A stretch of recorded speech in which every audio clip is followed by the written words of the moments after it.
Тем временем рекордное число участниц собрал открытый республиканский турнир по художественной гимнастике «Солнечные лучики». 450 спортсменок из Коми и Кировской области боролись за звание самой гибкой, грациозной и техничной. Соревнования прошли в рамках реализации федерального проекта «Спорт. Норма жизни» нацпроекта «Демография». Оценивали участниц как в индивидуальных, так и в групповых упражнениях, а также по программе общей физической подготовки.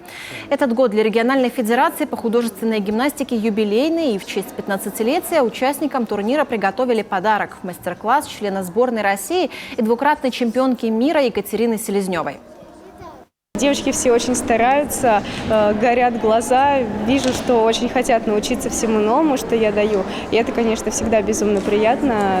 Мой основной посыл вообще, в принципе, даже не на мастер-классе, а вообще на любой тренировке, на любых соревнованиях. И такое пожелание всем детям – это любить всем сердцем свое дело, то, чем ты занимаешься. Потому что без любви ничего не получится. Если тебя заставляют, и тебе, в принципе, не очень-то и хочется этим заниматься, никакого результата не будет.